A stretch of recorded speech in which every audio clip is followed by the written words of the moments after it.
Shalom. आप सबको यीशु मसीह में शालोम।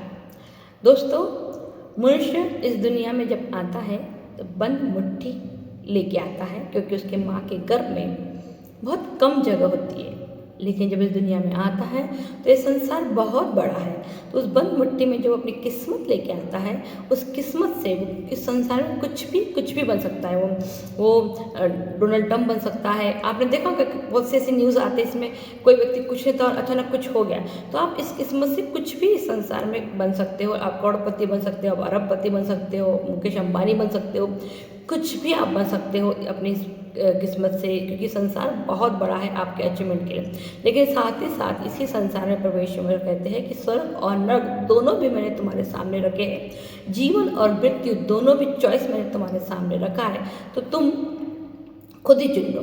तो मरने के बाद मनुष्य अपने दोनों हाथ खाली ओपन खुले छोड़ के जाता है। इसका मतलब क्या है कि इस संसार में आपने अपनी बंद मुट्ठी की उस किस्मत में जितना कुछ भी कमाया होगा, वो सब आपको क्या करना पड़ेगा, इसी संसार में छोड़ के जाना पड़ेगा। लेकिन यदि आपने इसी संसार में रहते हुए अपनी किस्मत में स्वर्ग के राज्य के बारे में, जीवन के बारे में जीवन जिया है, तो डेफिनेटली आपको उसका भी फल प्रभु ईश्वर जरूर देंगे। आज मनुष्य सिर्फ और सिर्फ पूरी तरीके से एक शारीरिक जीवन जीने में इंटरेस्टेड है। हाँ दोस्तों, आप और मेरे को इस बात का बहुत ध्यान देना चाहिए कि यीशु मसीह ना तो रोड पे खड़े हैं, ना ही तो आपके गेट के पास खड़े, वो आपके दरवाजे के पास खड़े हैं। और दरवाजे के पास होती है बेल, जो बचाने के लिए कम से कम सिर्फ और सिर्फ सेकंड का समय लगता है। जैसे कि संत पौलुस ने कहा है कि हम सबका जो जीवन बदलेगा वो पलकों के झपकने इतना ही क्षण भर में बदल जाएगा यीशु मसीह जब हमको लेने के लिए आएंगे। तो क्या लगता है आपको कि आप और मैं तैयार हैं यीशु मसीह के साथ जाने के लिए? मुझे तो नहीं लगता, क्योंकि बहुत से लोगों का कहना है कि आज 2025 साल हो गए हैं और यीशु मसीह अब तक नहीं आए हैं, और वो आगे भी आएंगे। कब आएंगे किसी को नहीं पता। मैं बिल्कुल सही बात है कि यीशु मसीह को आने में बहुत देर हो रही है और कलीसिया बेचैन हो रही है। लेकिन वो क्यों लेट आ रहा है, उसका कारण क्या है? वो चेक करना चाहता है कि मैं देर से जाने की वजह से कहीं मेरी कलीसिया, मेरी दुल्हन मुझे छोड़ के किसी दूसरे के साथ तो नहीं, कोई दूसरा बॉयफ्रेंड तो उसने बनाने लिया है। हाँ दोस्तों, आज कलीसिया ने, आपने और मैंने यीशु मसीह के इंतज़ार पूरी तरीके से भुला दिया है। हमने उसका मनन चिंतन करना बिल्कुल भूल गए। हम सिर्फ और सिर्फ अपने जीवन में इंजॉय कर रहे हैं, क्योंकि हम सब ने इस संसार में अपना दूसरा बॉयफ्रेंड बना लिया है। हाँ दोस्तों, हमारे कई सारे बॉयफ्रेंड्स हैं। हमारा मोबाइल सबसे बड़ा हमारा बॉयफ्रेंड है। हमारा अकेलापन, जो हमको इंसानों की आवाज़ बर्दाश्त नहीं होती, हमारा म्यूज़िक हमारा बॉयफ्रेंड है। हमारा खान पान हमारा बॉयफ्रेंड है। हमें अकेला रहना पसंद है, ये हमारा बॉयफ्रेंड। हमें जानवर पसंद है, मनुष्य नहीं पसंद, ये हमारा बॉयफ्रेंड है। हमें झाड़ पेड़ पौधे बहुत ज़्यादा पसंद है, और उसको किसी ने अगर नुकसान पहुंचा दिया तो हम पूरे बिखर जाते हैं, वो हमारे बॉयफ्रेंड बन गए हैं। हमारा घर हमारा बॉयफ्रेंड बन गया है, हमारी गाड़ी हमारा बॉयफ्रेंड बन गया है, हमारी खूबसूरती हमारा बॉयफ्रेंड बन गया है, हमारा जॉब, और नगर ऐसे कितने सारी चीज़ें संसार में जो जिसको हमने क्या करके रखा है, अपने जीवन में प्राथमिकता दे के रखी है। और यीशु मसीह का कहीं दूर दूर तक भी कोई लेना देना नहीं है। तो आप ही बताइए, जब दूल्हा देख रहा है कि उसकी दुल्हन, उसकी कलीसिया पूरी तरीके से बॉयफ्रेंड के साथ इंजॉय में लगी हुई, लाइफ जीने में लगी है, मेरे बारे में सोचती भी नहीं, बोलती भी नहीं, मनन चिंतन करती भी नहीं, मेरे साथ समय बिताती भी नहीं, तो ऐसे दुल्हन को लेके जाके मैं करूँगा क्या?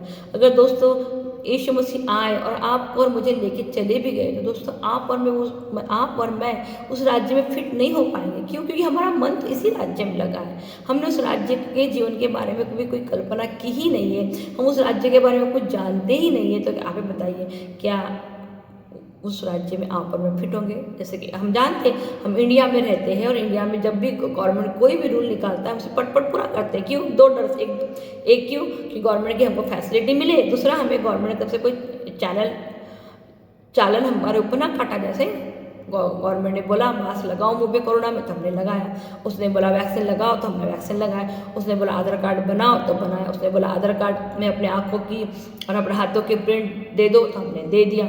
उसने कहा कि अपना आधार कार्ड बैंक से अपडेट कराओ, अपने मोबाइल से अपडेट कराओ, तो हमने वो भी करा लिया। अब वो तो ये सब हम क्यों कर रहे हैं? क्योंकि हमें इस संसार में, इस यहाँ के राज्य में हमें क्या मिले? गवर्नमेंट के द्वारा सिक्योरिटी मिले और गवर्नमेंट के द्वारा हमको क्या मिले? फैसिलिटी मिले। यही चाहिए ना, गवर्नमेंट हमारे पे कोई कानून, कोई भी केस हमारे पे ना दाखिल करे। सही है। अब सेम आपको ईश्वर के राज्य में जाना है और आपने ईश्वर के राज्य के बारे में कोई तैयारी करी ही नहीं है, तो आप तो बेचैन हो जाओगे, क्योंकि आपको तो उस राज्य के बारे में कुछ पता है ही नहीं, ना उस राज्य की कोई नियम रूल्स पता है आपको। तो आप बताइए, अगर प्रभु ने वन साइडर, प्रभु यीशु मसीह आपसे प्यार करते हैं करके वो उसको लेके चले भी गए आपको, लेकिन आपका मन उस राज्य में लगा ही नहीं, तो फिर आपको क्या करेंगे? प्रभु एक बार आपको लेके जाने के बाद तो फिर वापस भेज सकता नहीं ना।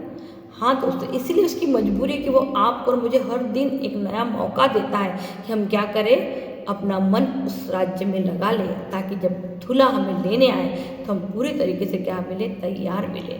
क्योंकि वचन क्या कहता है? जो अंतिम समय तक धैर्य के साथ मेरा इंतज़ार करेगा वो अपने मुकुट से वंचित नहीं रहेगा। हाँ दोस्तों, हमें अंतिम समय तक, चाहे प्रभु यीशु मसीह जितने भी देर से आए, कभी भी आए, हमको उसके इंतज़ार में समय बिताना है और पूरे धैर्य के साथ। क्यों? क्योंकि आप उसका और मेरा मुकुट, आपका और मेरा मुकुट हमसे कोई छीन नहीं सके।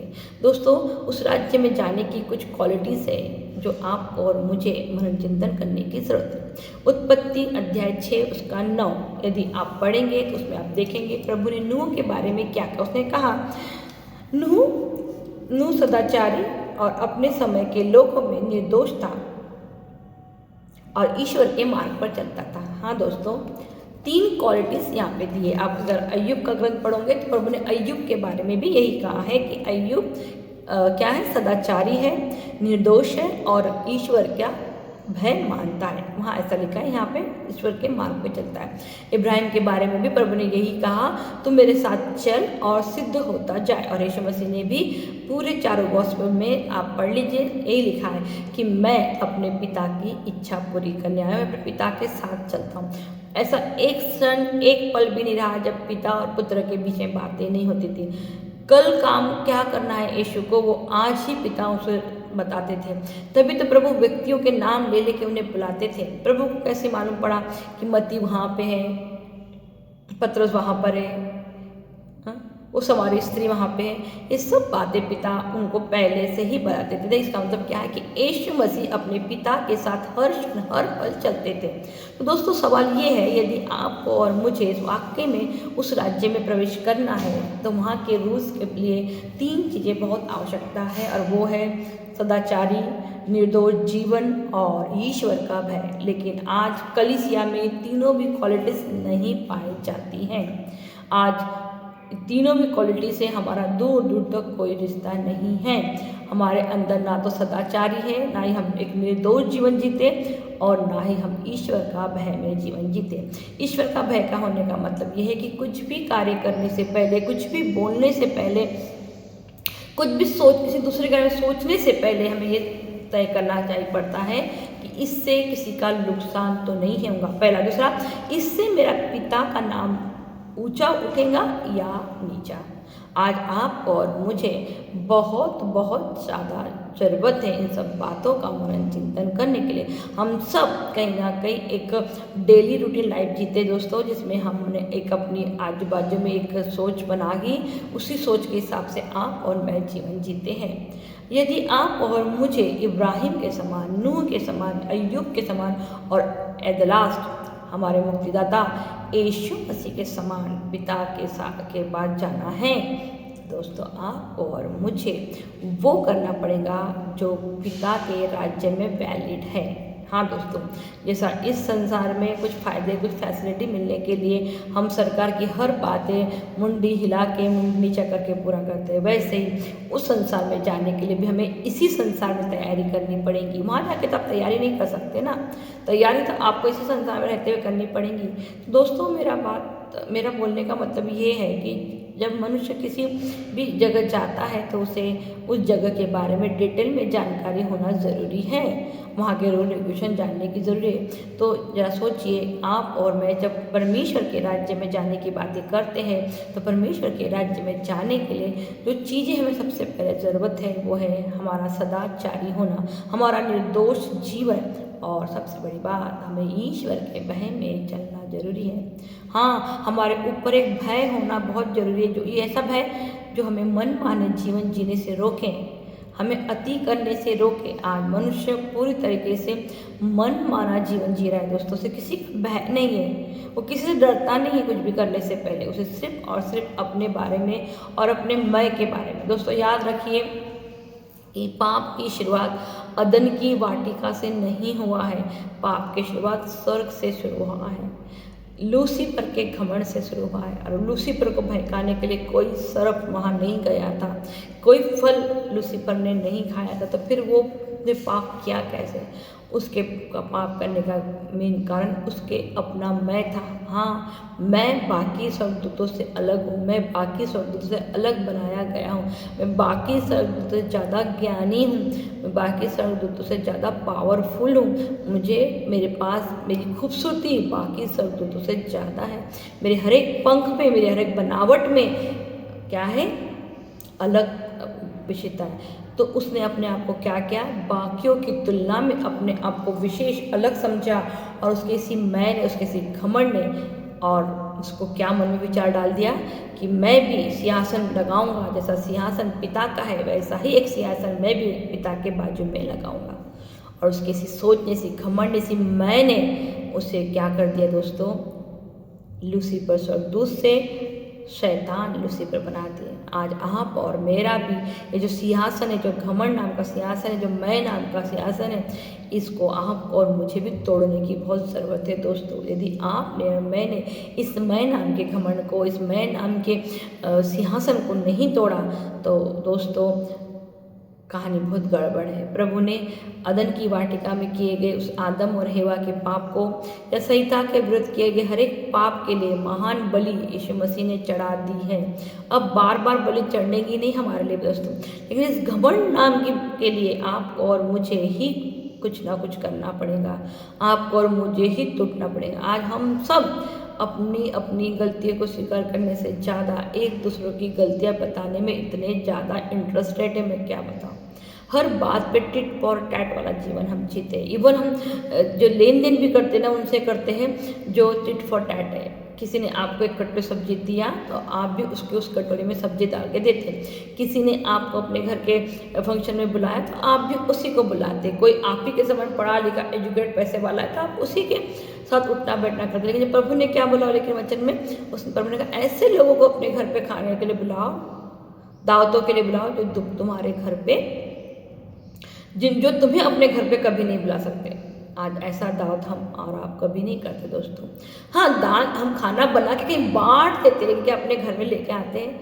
आप देखिए पंजाबी लोग जो सिख दरबार में खाना देते हैं, अपने दरबार इसमें गुरुद्वारे में, वो भिखारी से भिखारी लोगों के भी पैर और हाथ धुला के खाना खिलाते हैं। क्या आप और मैं करेंगे? कर ही नहीं सकते दोस्तों। अरे उनका छोड़ दीजिए, यीशु मसीह ने खुद अपने 12 प्रेरितों के पैर धोए। क्या आप और मैं ऐसा कर सकते हैं? क्या ऐसे लोग को अपने घर खाना खाने बुला सकते हैं जिनके कपड़े मटमेले हो, जिनके आंख से बास आ रही हो, उनका पैर हाथ धुला के अपने घर में खाना खिला डाल सकते हैं? बाप रे बाप, आपका वो मैं, आपका वो घर की साफ सफाई, आपका वो पोस्ट पावर पूरा हिल जाएगा दोस्तों। प्रभु यीशु मसीह की शिक्षा और हमारा जीवन जीने का तरीका, ये दोनों ईस्ट और वेस्ट है, नॉर्थ और साउथ है। आप और मुझे यदि प्रभु यीशु मसीह के राज्य में जाना है, प्रभु यीशु मसीह के साथ जाना है, तो अपने सारे उस मैं नाम के सिंहासन को इसी संसार में छोड़ के तोड़ना पड़ेगा, क्योंकि उस संसार में जाके आप तोड़ नहीं सकते। इसके लिए आपको रोज़ लड़ना पड़ेगा और इसके लिए आपको रोज़ परमेश्वर के साथ समय बिताना पड़ेगा। यदि आपने प्रभु यीशु मसीह के साथ समय बिताया ही नहीं और वो वचन आपके पास है, तो आप संसार में जब जाएंगे तो आप कैसे लड़ेंगे? ये वचन यदि आपके साथ रहेंगे तो ये वचन आपको क्या करेंगे? मैं नाम के इस घमंड से लड़ने में आपकी मदद करेंगे। आप वो करेंगे जो संसार नहीं करता। अब वाकई में कोई अगर आपको एक झापड़ मारे तो दूसरा गाल सामने कर देंगे। लेकिन इसके लिए आपको और मुझे प्रभु के साथ समय बिताना ज़रूरी है दोस्तों। तभी तो आप सदाचारी निर्दोष। नूह ने क्या किया? नूह ने परमेश्वर की आवाज़ सुनी और 120 साल तक उसने वो नाव बनाई, और नाव बनाने के लिए के साथ साथ उसने 120 साल तक सुसमाचार का प्रचार किया। उस वक्त का सुसमाचार ये था कि प्रभु क्या करने वाला है, इस संसार को जल में डुबो के ख़त्म करने वाला है। इससे तुम क्या करो, अपना मन फिरा लो, पश्चाताप कर लो, ताकि प्रभु तुम पे क्या करे, दया करे। लेकिन अफसोस उस समय के लोगों ने ये काम नहीं किया, और अफसोस इस समय के भी लोग ये नहीं कर रहे। खैर मेरा ये पॉइंट नहीं है, नूह की बात चल रही है। नूह ने क्या किया? अपना समय प्रभु के साथ चला। हनोक ने क्या किया? अपना समय प्रभु के साथ बिताया। अय्यूब ने क्या किया? अपना समय प्रभु के साथ चला। इब्राहिम ने क्या किया? इसने बहुत बड़े दान धर्म नहीं किया, इसने बहुत लोगों को खाना नहीं खिलाया, इन्होंने बहुत बड़ी बड़ी पार्टीज नहीं की। इन्होंने क्या किया? इन्होंने अपना बहुत सारा समय परमेश्वर के साथ बिताया। और जब हम समय परमेश्वर के साथ बिताते हैं तो हम परमेश्वर के साथ चलने वाले बनते जाते हैं और सिद्ध होते जाते हैं अपनी कमियों में। प्रभु हमें हमारी कमियों से लड़ना सिखाता है, प्रभु हमें सिद्ध होना सिखाता है। लेकिन आप और मैं ये समय प्रभु को देना ही नहीं चाहते, ऐसे ऐसे एक्सक्यूज देते हैं। कभी कभी तो मुझे ऐसा लगता है कि दुनिया में कुछ लोग सिर्फ नौकरी करने खाने को ही आए हैं। ये नौकरी और ये आपका खाना आपको सर के रहा, प्रभु को जरूरत ही नहीं ना भाई नौकरी। प्रभु हम लोग आपको मुझे नौकर बना के अपने पास हाथ नहीं है, और बोले हम सब सरदूतों के नाई रहेंगे। सरदूतों को कौन सी नौकरी करनी पड़ती है? हमें संसार में कर्म करना है, मेहनत करना है, पैसे कमाना है, लेकिन ईश्वर का समय ईश्वर को देना जरूरी है दोस्तों। पवित्र बाइबल आपके जीवन में सबसे बड़ा खजाना है। इस खजाने का इस्तेमाल कीजिए। ये अल्लाउद्दीन का दिया हुआ, यीशु मसीह का दिया हुआ वो चिराग है, इसको जितना घिसेंगे उतना ज़्यादा पावरफुल होते जाएंगे। हाँ मतलब क्या है, जितना ज़्यादा आप बाइबल को पढ़ेंगे आप परमेश्वर की संगति में गहराई में और गहराई में जाएंगे। क्योंकि प्रभु तो यहाँ इब्राहिम के लिए या नूह के लिए या अय्यूब के लिए या बाकी जितने भी संत नबी थे उनके बारे में ये नहीं कहा कि इन्होंने क्या क्या बहुत दान धर्म किया था, इन्होंने बहुत सारा लोगों को नहीं उन्होंने सबके बारे में एक ही कॉमन एक शब्द जो प्रभु ने कहा, 3 शब्द कॉमन था वो प्रभु के पीछे चलने वाले लोग थे। प्रभु के पीछे का मतलब है प्रभु के भय मानने वाले, प्रभु की वाणी पे ध्यान देने। देखो दोस्तों, इस संसार में जो चाहे वो हो जाए, प्रभु की वाणी टलने वाली नहीं। उसने कहा मैं अपनी वाणी को, मेरी वाणी मेरे मुख से निकल के जाती है तो अपना पूरा काम पूरा ही करके आती है। ये बहुत गंभीर मामला है जिसको आपको और मुझे क्या करना है, मनन चिंतन करना है उसकी वाणी पे। आपको और मुझे अपना जीवन जीने का तरीका बदलना होगा दोस्तों, इसे सरल करना होगा। इसे दूसरों के बारे में हम कितना ज़्यादा फायदा कर सकते हैं, दूसरों के लिए कितना ज़्यादा अच्छा कर सकते हैं, और बदले में हम उससे कोई 1 रुपये का भी डिमांड नहीं है हमारा। ऐसा जीवन आपको और मुझे जीना होगा दोस्तों। ये वचन कहता है अपना सब कुछ बेच दो और क्या कर दो, दान कर दो, क्योंकि मैं तुम्हें स्वर्ग राज्य में क्या दूंगा, बड़ा पुरस्कार दूंगा। तो यदि आपको और मुझे स्वर्ग में बड़ा पुरस्कार चाहिए तो आपको इस संसार में पोस्ट, पावर, रिस्पेक्ट, इज्जत, बहुत मेरे को प्यार करते, बहुत मेरे को सम्मान देते, बहुत मेरी सुनते, मेरा बहुत इज्जत है इधर, ये सारी बातें का कोई वैल्यू नहीं है। क्योंकि हम मिट्टी है दोस्तों, और मिट्टी किसी काम की नहीं होती है। बाकी लेकिन संसार के जितने भी कागज, प्लास्टिक, लोहा, ये सब कबाड़ी में बिकता है, लेकिन मिट्टी नहीं बिकती दोस्तों। कबाड़ी में एक बार मटका टूट जाए तो इस पर इतना घमंड मत कीजिए दोस्तों। मैं फिर कह रही हूँ, अपने आप को चेक कीजिए कहीं आपका ये मैं नाम का, घमंड नाम का, मैं नाम का कहीं ऐसा तो नहीं हो गया कि आपको आपके ऊपर हावी हो जाए। कहीं ये सिंहासन, कहीं आप भी तो आपको मैं नाम का सिंहासन ईश्वर के साथ में लगाने में नहीं तुले हैं। कहीं ऐसा तो नहीं है कि आपने भी वो सारी गलतियां कर दी है जो गलतियां आपको और मुझे, जो गलती लूसीफर ने की थी दोस्तों। आपको और मुझे इस बात पे बहुत मनन चिंतन करने की ज़रूरत है कि हम मैं नाम के एक सिंहासन पे बैठ तो नहीं गए हैं, ये घमंड नाम का सिंहासन। मैं फिर कहती हूँ कि अदन की वाटिका में जो गुनाह किया गया था और जो सहिता के द्वारा गुनाह हुआ था, उन सब का बलिदान प्रभु यीशु मसीह ने अपने मृत्यु के द्वारा कर दिया है। अब बार बार इसका बलिदान देने की आवश्यकता नहीं है। लेकिन हाँ, इस मैं नाम का जो घमंड है, जो मैं नाम का जो सिंहासन है, जो लूसीफर ईश्वर के बाजू में लगाना चाहता है कि आप और मैं भी तो इस नौकरी के नाम का सिंहासन, इस प्रॉपर्टी के नाम का सिंहासन लगा के बैठ गए हैं और हमें पता ही नहीं कि कब हम प्रभु से दूर हो चुके हैं। आज आप और मैं एक आर्टिफिशियल ज़िंदगी जीते हैं दोस्तों, जिसमें सिर्फ एक नामधारी क्रिश्चियन है, कामधारी नहीं। इसलिए आप देखो आजकल ना अन्य जातियों में एक लहर आई हुई है, इतने अन्य जाति के लोग प्रभु यीशु मसीह को स्वीकार कर रहे हैं। और मेन बात, उनके जो बच्चे, छोटे छोटे बच्चे इतना सुंदर बाइबल पढ़ते, इतना सुंदर ईश्वर की स्तुति आराधना करते, जितना हमारे पढ़े लिखे स्टैंडर्ड बच्चे भी नहीं करते। कनाडा, अमेरिका, स्विट्जरलैंड में पढ़े वाले बच्चे, जिनका स्किन चमक रहा है, सुंदर ब्यूटीफुल है, लेकिन परमेश्वर की स्तुति आराधना करने के लिए मुंह तक नहीं खुलता दोस्तों। तो प्रभु आपके खूबसूरत बच्चों को ले जाके करेगा क्या? क्योंकि वो तो वहाँ वैसे सुंदर बनाने वाला ही है आपको मुझे। वो तो ऐसे बच्चों को ले जाएंगे, भले उनके नाक से सेमड़ा बहरा, में कपड़े फटे ठीक से। मैंने देखा है अन्य जाति के बच्चों को, इतना सुंदर वो प्रभु की स्तुति आराधना करते, इतना इतना जोर। हमारे बच्चे तो स्टैंडर्ड तरीके से खड़े थे चर्च में, तेरी स्तुति गाते भी नहीं रुक जाते, कभी बाल से ठीक करते, कभी वो बच्चे देखो जवान जवान लड़का लड़कियाँ अन्य जाति से आए हुए लोग, अभी 1 साल हुआ, 2 साल हुआ, 5 साल हुआ उनको ईश्वर में आके ये गाने ये जंप लगाते, सुंदर सुंदर बच्चे भी जंप लगाते, उनके माँ बाप भी जंप लगाते, दादा दादी भी जंप लगा रहे, क्योंकि उन्होंने अभी प्रवेश में से वो क्या किया है, ग्रहण किया है। उनको देख के मुझे एक बात तो बिल्कुल प्रभु के वचन सिद्ध हो गया कि जो पिछले है वो अगले हो जाएंगे, जो अगले है वो पिछले। आप और मैं स्टाइल मारने के चक्कर में पीछे बैठ रहेंगे, कुर्सी पे बैठ के पैर पे पैर डाल के वचन सुनेंगे, ऐसा करके वचन सुनेंगे, जो बहुत समझ में आ गया, अभी वो बिल्कुल दोबारा हमें गलती नहीं करेंगे। और वो लोग ध्यान से सुनते, ऐसा सुनते वचन, और आप सुनने के हालेलुया आमीन प्रेज द लॉर्ड ऐसा चिल्लाते, और आप पर मैं आवाज़ तक नहीं करते। क्यों? कहीं बाजू वाला कुछ बोल देख के कुछ बोल तो नहीं, कहीं ईगो हमारा हट तो नहीं हो जाए, कहीं हमारी साड़ी का क्रश तो नहीं हो जाए। हम बाइबल भी चर्च में पढ़ने के लिए जाते हैं कि 4 लोग हमको देखें और अप्रिशिएट करें कि वाह क्या रीडिंग की तूने। रीडिंग करना बहुत बड़ी बात है क्या, लेकिन उसमें भी कंपटीशन है दोस्तों। मेरे को तो वो भीड़, आज हमारे नागपुर में बहुत बड़ा एक क्रूसेड हुआ था, अभी प्रेयर मीटिंग हुई थी, उसमें हजारों से लोग आए थे, और ज़्यादा से ज़्यादा सब अन्य जाति से जो अभी अभी जस्ट लेटेस्ट क्रिश्चियंस बने हैं, कोई 5 साल से, कोई 10 साल से। मैंने उनको देखा, क्या भीड़, वो गांव-गांव से आए थे, बस में आए थे, पूरा बोरिया बिस्तर बांध कर आए थे, इतने दूर दूर से 2-3 घंटे का सफ़र करके आए थे। और कोई कोई तो व्हील चेयर पर आया था, और कोई अपना लंगड़ा पैर लेके आया था, कोई अपना लंगड़ा हाथ लेके आया था, और वो उसमें भी वो गाने में इतना एंजॉय कर रहे, वचन इतना ये कर रहे।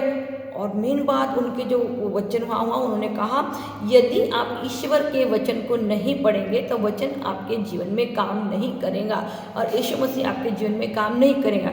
मान लीजिएगा यीशु मसीह आपके जीवन में चमत्कार कर भी देता है, और आपने इस वचन को फॉलो नहीं किया था, फिर से जाके बीमार हो जाएंगे। दोस्तों इतना अफसोस है, आज मसीह कलीसिया इतनी ज़्यादा बीमार है, जिनके पास यीशु नाम का इतना बड़ा डॉक्टर है, जिसने मुर्दों को जिला दिया, अंधों को, जन्म के अंधे को आंखें दे दी, कोढ़ी को ठीक कर दिया, 12 साल से रक्तस्राव एक पीढ़ी को ठीक कर दिया, 38 साल से लंगड़े आदमी को अच्छा कर दिया, और न जाने कितने ऐसे चमत्कार अनगिनत थे प्रभु के पास से, जिन्होंने भूतों को भगा दिया। ऐसा ईश्वर हमारे साथ है, पर कलीसिया बीमार है दोस्तों। और अभी इतनी प्रकार बीमारी को इतना ज़्यादा ऐसी अप्रिशिएट करती कि वो अवार्ड है उनका, कुछ ऑस्कर अवार्ड है। प्रभु ने क्या बोला, जब असंभव परिस्थितियां हैं तब आप मेरे लिए क्या करो, काम करो, तब तुम मुझ पे विश्वास करके दिखाओ, तब मेरे रास्ते पे चल के दिखाओ, तब पेशेंस रख के दिखाओ। गलत पर जब जैसे डॉक्टर ने बोला मैं तो मरने वाली थी, डॉक्टर ने बोला मैं तो मरने वाला था, और डॉक्टर नहीं हो गया, इंसान हो गया, और डॉक्टर नहीं हो गया, ईश्वर हो गया। कलीसिया बीमार है, मानसिक रूप से बीमार है। आज कितने ऐसे बच्चे हैं हमारे सुसाइड कर रहे हैं। क्यों कर रहे हैं दोस्तों? क्योंकि हमारे परिवारों में जो प्रेम, आनंद, शांति है ना, वो है ही नहीं। हम सब एंटरटेनमेंट की दुनिया में अब मतलब किसी को डिस्टर्ब नहीं करना, सब अपना अपना काम करना। अब अपने अपने काम में हमारे बच्चे अगर मृत्यु को ढूंढ रहे तो मृत्यु को भी चुन लेने दो। कितना अफसोस का बात है जो प्रभु ने हम कलीसिया को संसार की ज्योति बोला और ये ज्योति के अंधकार में है। हमें तो लोगों के लिए एक आदर्श बनना चाहिए ना, हमें नमक बना। कितनी बड़ी बात बोला प्रभु ने, नमक, आप दुनिया भर का मसाला डाल के सब्जी बनाओ, ये करो वो करो, लेकिन आपने अगर नमक नहीं डाला आपके खाने में स्वाद आने ही वाला नहीं। और वो स्वाद हम है, इस संसार का स्वाद हम है, लेकिन आज देखिए स्वाद पूरा खराब हो चुका है, पूरा तरीके से नमक ने अपनी गुणवत्ता को खो दिया है। और आप बता दीजिए, जब ये नमक, इस संसार का जो नमक जिसे प्रभु ने कलीसिया को कहा, इसने ही अपनी गुणवत्ता खो दिया है, तो इस नमक को कैसे आप दूसरे चीज़ से रिप्लेसमेंट कर सकते हो? नमक को फिर किसी दूसरे चीज़ से आप रिप्लेसमेंट नहीं कर सकते दोस्तों। आज ऐसा ही हालत है, कई पुराने मसीह है, आप इनका कुछ भी हो सकता नहीं, आप इनके सामने कितना भी माथा रगड़ो, ये कोई वचन को सुनने वाले नहीं है, ना वचन को समझने वाले। इनकी जो ज़िंदगी, जो लाइफ स्टाइल है, वो इनके माथे पे इतनी हावी हो चुकी है, इतनी इनके पीछे इतना इनको नशा हो चुका है इनके रीति रिवाजों का, कि अब इससे आप इनको बाहर निकाल सकते नहीं। क्यों? क्योंकि इन्होंने अपना नमक, अपना स्वाद खो दिया है। और इसलिए अब अन्य जातियों की तरफ से लोग क्या कर रहे हैं, एक अलग कुछ नयापन इनकी कलीसियाओं में, हमारे कलीसियाओं में नहीं है। हम कुछ एक्साइटमेंट हमारे इसमें नहीं है जो यीशु मसीह के वचन से हमें मिलना चाहिए। कुछ आत्मिक भोजन हमारे पास नहीं है। हम बस हर साल सेम बाइबल रीडिंग करते, सेम वही वचन पढ़ते और सेम यही है, और हमारा जीवन कुछ भी नहीं बदला। हम सब चढ़ जाते, लेकिन आप देखिए आज भाई भाई के खिलाफ केस कर रहा है, बहन बहनों के खिलाफ केस कर रही है। एक छोटा सा जमीन का टुकड़ा होगा माँ के पास, एक बाप के पास, उस जमीन के टुकड़े पे सारे बाल बच्चे मिलके अधिकार कर रहे हैं कि इस प्रॉपर्टी को बेच दो और हमें पैसा बांट दो। ये हर जगह हो रहा है, ऐसा नहीं किसी एक की कहानी है, ये हर इलाके में, हर मसीह परिवार में हो रहा है दोस्तों। तो दोस्तों आज आपको और मेरे को ये सुनने समझने की ज़रूरत है कि आप और मुझे यदि ईश्वर के राज्य में प्रवेश करना है, तो जो ईश्वर के राज्य में वैलिड है, वैसा ही वैलिड जीवन हमें जीना पड़ेगा। और वहाँ क्या चीज़ें, 3 चीज़ प्रभु ने कहा है, सदाचारी, निर्दोष और ईश्वर के भय में चलने वाले। यदि ये 3 क्वालिटीज़ आपके और मेरे अंदर हैं और आप ऐसा जीवन जीते हैं जिसमें ईश्वर की इच्छा पूरी होती है, तो दुनिया की कोई भी ताकत आप और मुझे उस राज्य में जाने से रोक नहीं सकती। लेकिन अगर आप और मैं एक ऐसा जीवन जीते हैं जो एक आर्टिफिशियल है, एक व्यभिचारी का जीवन, व्यभिचार का जीवन मतलब क्या है, वो जैसा आप सोच रहे हैं वैसा नहीं, जैसा यीशु मसीह के दूल्हे को पूरी तरीके से हमने भुला दिया है और इस संसार में बहुत सारे बॉयफ्रेंड्स हमने बना के रखे हैं और उन बॉयफ्रेंडों के पीछे ही हम पगले हैं। फिर वो बॉयफ्रेंड हमारा नौकरी हो सकता, हमारा घर हो सकता, हमारा पति हो सकता, हमारे बच्चे हो सकते, हमारा खाना हो सकता, हमारी गाड़ी हो सकती, हमारा जॉब हो सकता, हमारी खूबसूरती हो सकती, कुछ भी, कोई भी चीज़ हमारा इसमें से क्या हो सकता है, हमारा बॉयफ्रेंड हो सकता है। तो दोस्तों आप और मुझे गहराई से मनन चिंतन करने की ज़रूरत है कि यदि प्रभु यीशु मसीह हमारे दरवाजे के पास खड़े हैं, बेल बजाने वाले हैं, तो उस बेल बजाने को सिर्फ झपकी मारने, आंखों की पलक झपकने तक इतना ही समय लगेगा।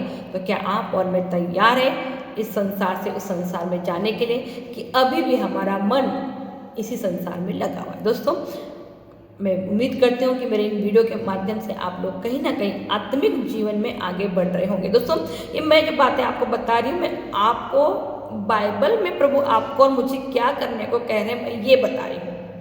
मैं आपको इसके मतलब ये नहीं बता रही, बोलने की कोशिश करें कि मैं परफेक्ट हूँ, मुझ में भी कमियाँ हैं क्योंकि मैं भी इंसान हूँ, ठीक है। लेकिन प्रभु आपको और मुझे स्वर्ग राज्य में जाने के लिए क्या कह रहे हैं ये बताने की कोशिश मैं आपसे कर रही हूँ, आपसे, और मैं अपने आप को भी बता रही हूँ कि अगर आपको और मुझे उस राज्य में जाना है तो हमें ऐसी तैयारी करनी चाहिए। जो तैयारी करेगा वो आप हो या मैं, वो प्रभु के साथ जाएगा। जो तैयारी नहीं करेगा वो यही रहेगा इस संसार में। हाँ दोस्तों, प्रभु इस संसार को नहीं खत्म करेंगे, इस संसार को प्रभु अग्नि की झील बना के रहेंगे और अग्नि की झील में हम लोगों को जो नहीं अपने आप को बदल सके रख देंगे, इतना सही बात है। पर रहेंगे हम दोनों भी, बस अग्नि की झील में जो तकलीफ होती है वो तकलीफ हम झेलेंगे और जो स्वर्ग में जाएंगे वहाँ आनंद लेंगे। ये डिसीजन आपका है और मेरा है, इसमें आप इसको गहराई से मत लीजिए और पर्सनली मत लीजिए। पवित्र बाइबल के हिसाब से इसको चेक करने की कोशिश कीजिए कि क्या ये बाइबल में जो बातें लिखी गई है वो बातें हैं और सचमुच ऐसा होना चाहिए क्या वाकई में उस राज्य में जाने के लिए आपको मुझे सदाचारी बनने की ज़रूरत है, निर्दोष बनने की ज़रूरत है, प्रभु के भय में चलने की ज़रूरत है। यदि आपको लगता है ये बात सही है तो इस पर मनन चिंतन कीजिए और अपने अंदर जो भी कमियां हैं, आपके अंदर हो या मेरे अंदर हो, उसे आप और मैं मिलकर सुधारेंगे, कोशिश करेंगे, ठीक है दोस्तों। इससे पहले कि मैं इस वीडियो को प्रार्थना करूं प्रभु, प्रार्थना करूं, प्लीज़ मेरा रिक्वेस्ट है कि वीडियो बहुत आयत में आप दूसरों तक शेयर कीजिए। हे मेरे पिता स्वर्ग में विराजमान ईश्वर, ईसा मसीह के ईश्वर और मेरे ईश्वर, ईसा मसीह का पिता और हमारा पिता, हम आपको धन्यवाद देते प्रभु जी। हाँ प्रभु जी, हमारे अंदर भी वो गुण, हमारे में बहुत सारी कमियां हैं प्रभु जी, लेकिन तू दयालु करुणामय अनुग्रही ईश्वर है। तो हमें अपने सदाचार से, अपने निर्दोष से और अपने भय में जीवन जीना सिखा प्रभु जी, ताकि हम जब प्रभु हमें लेने आए तो उसके सम्मुख उपस्थित होने योग्य बन जाए। सारी महिमा, सारा आदर, सारा धन्यवाद मेरे पिता आपको देती हूँ। यीशु मसीह के नाम से मांगती हूँ, आमीन।